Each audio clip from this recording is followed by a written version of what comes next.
Hello friends, তোমরা দেখছো আরবিকের study. তো বন্ধুরা, আজকে এই ভিডিওটি তোমাদের জন্য খুবই খুবই গুরুত্বপূর্ণ, বিশেষ করে তোমরা যারা ডাব্লিউবি কনস্টেবলের ইন্টারভিউ দিলে। তো বন্ধুরা, তোমরা একদম অন্তিম পর্যায়ে চলে এসেছো recruitment to the post of constable and lady constable in 2024, অর্থাৎ 2024 ডাব্লিউবি কনস্টেবলের একদম অন্তিম পর্যায়ে তোমরা চলে এসেছো। তো তোমরা বিভিন্ন জায়গায় বিভিন্ন রকম আপডেট শুনতে পাচ্ছ। অনেকেই বলছে তোমাদের নাকি কাট অফ ইউআরের ক্ষেত্রে 67 যাবে। অনেক জায়গায় আমরা শুনতে পাচ্ছি যে তোমাদের ডাব্লিউবি জয়েন নাকি এপ্রিল মাসে হবে, এবং অনেক জায়গায় শুনতে পাচ্ছি যে ডাব্লিউবি কনস্টেবলের ফাইনাল মেরিট নাকি 18 তারিখে দেবে, অর্থাৎ 18 ফেব্রুয়ারি নাকি দেবে। তো সমস্ত কিছু নিয়ে তোমাদের সাথে আজকে আমি আলোচনা করব একদম বিস্তারিতভাবে এবং সঠিক তথ্য সহকারে। তাই তোমরা যারা ডাব্লিউবি কনস্টেবলের ইন্টারভিউ দিলে, তো তোমাদের জন্য কিন্তু বিশেষ করে আজকের এই ভিডিও খুবই গুরুত্বপূর্ণ। তোমরা কিন্তু ভিডিওটি একদম স্কিপ করবে না। এবং তার সাথে বলে রাখি, তোমরা যারা চ্যানেলে নতুন আছো তারা অবশ্যই চ্যানেলটিকে সাবস্ক্রাইব করবে, কারণ এই চ্যানেলে কিন্তু প্রতিনিয়ত পুলিশ পরীক্ষার যে কোনো আপডেট দেওয়া হয়। তাই তোমরা প্রতিনিয়ত পুলিশ পরীক্ষার যে কোনো আপডেট পাওয়ার জন্য অবশ্যই চ্যানেলটিকে সাবস্ক্রাইব করবে। তো আমি কিন্তু প্রথমে বলে নিয়েছি, আজকে এই ভিডিওর মূল উদ্দেশ্য হচ্ছে বিশেষ করে তোমরা যারা ডাব্লিউবি কনস্টেবলের ইন্টারভিউ দিলে। তোমরা জানো যে recruitment to the post of constable and lady constable in 2024 ওকে, 2024 হচ্ছে লাস্ট স্টেজ বাকি আছে, শুধুমাত্র ফাইনাল রেজাল্ট বাকি আছে। তারপরে কিন্তু ভিআর মেডিকেল শুরু, তারপর জয়েনিং শুরু। তো তোমাদেরকে ফার্স্ট অফ অল বলে রাখি, বিভিন্ন জায়গায় অনেক তোমরা কাট অফ শুনতে পাচ্ছ। ইউআরের ক্ষেত্রে অনেকেই বলছে 63 থেকে 65 যাবে, অনেকেই বলছে 64 থেকে 67 যাবে ইউআর ক্ষেত্রে, এই কাট অফটা নাকি যাবে। তো আমি পরিষ্কারভাবে বলে দিচ্ছি, তোমরা যে কাট অফটা শুনতে পাচ্ছ অনেক জায়গায়, এই 65 থেকে 63 থেকে 65 এবং 64 থেকে 67, এই কাট অফটা তোমাদের যাবে না। তোমাদেরকে আমি কিন্তু অলরেডি কাট অফের ভিডিও বানিয়ে দিয়েছি। তো আবারও বলছি, ইউআর ক্যাটাগরিতে যারা আছো তাদের 61 থেকে 63-র মধ্যেই কাট অফ থাকবে।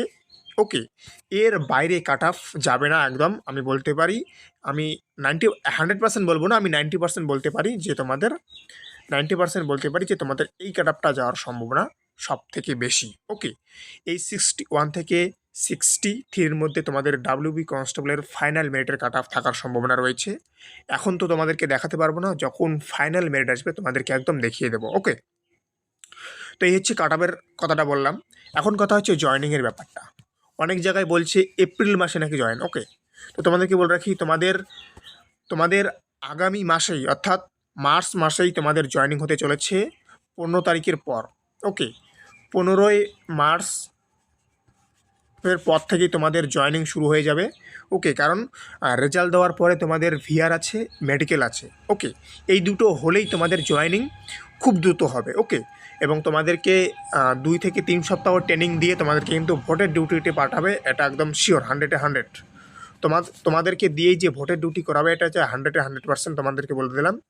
তোমরা যারা জয়েন করছো এবছর ডাব্লিউবি কনস্টেবলে, তোমাদেরকেই দিয়ে কিন্তু এবছর ভোট করাবে, অর্থাৎ তোমরা কিন্তু ভোটের ডিউটি করতে পারবে। তাহলে বলে দিলাম যে 15 তারিখ থেকে কিন্তু জয়েনিং হওয়ার সম্ভাবনা সবথেকে বেশি মার্চ মাসের। এখন কথা হচ্ছে রেজাল্ট কবে আসবে। সবই বললাম, কাট অফের কথাটাও বললাম, জয়েনিংয়ের কথাটাও বললাম। তাহলে এখন রেজাল্ট কবে আসবে, তাই তো? তো তোমাদেরকে বলে রাখি, তোমরা যেটা শুনতে পাচ্ছ 18 তারিখ, 18ই ফেব্রুয়ারি তোমরা যেটা শুনতে পাচ্ছ যে তোমাদের রেজাল্ট আসতে চলেছে। তো আমি তোমাদেরকে বলে রাখি, তোমাদের 18 তারিখে রেজাল্ট আসবে না। ওকে, 18ই ফেব্রুয়ারি তোমাদের রেজাল্ট আসবে না। ওকে, রেজাল্ট তোমাদের আসবে না, তোমাদের রেজাল্ট আসবে হচ্ছে 25 তারিখ। 25শে ফেব্রুয়ারির পরে, 25শে ফেব্রুয়ারির মধ্যে বা 25শে ফেব্রুয়ারির পর তোমাদের কিন্তু রেজাল্ট আসার সম্ভাবনা সব থেকে রয়েছে। তোমাদের 18 তারিখে কিন্তু রেজাল্ট আসবে না।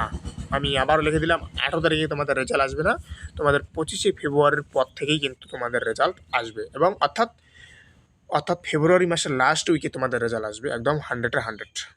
ওকে, ফেব্রুয়ারি মাসের লাস্ট উইকেই তোমাদের রেজাল্ট আসবে। আর তোমরা যেটা শুনতে পাচ্ছ কেসের ব্যাপারটা, তোমরা বিভিন্ন জায়গায় শুনতে পাচ্ছ যে দুটো কেস করেছে।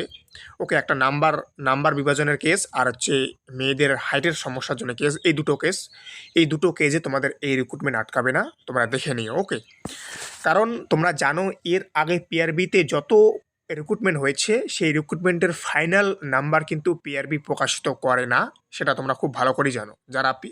যারা এর আগে পরীক্ষা দিয়েছিলে, যারা 2-3টে রিক্রুটমেন্ট দিয়েছিলে, তোমরা জানো যে যখন ফাইনাল এক্সাম হয় সেই ফাইনাল এক্সামের কিন্তু রেজাল্ট কিন্তু পিআরবি প্রকাশিত করে না, আজকে নয় এর আগের রিক্রুটমেন্টও করেনি। ওকে, তো সেটা নিয়ে কিছু হবে না, তোমাদের জয়েনিংও আটকাবে না, তোমাদের রেজাল্টও আটকাবে না। ওকে, তো নিশ্চিন্ত থাকো, তোমাদেরকে এই মাসের লাস্ট উইকেই তোমাদের রেজাল্ট একদম 100% কনফার্ম আসতে চলেছে।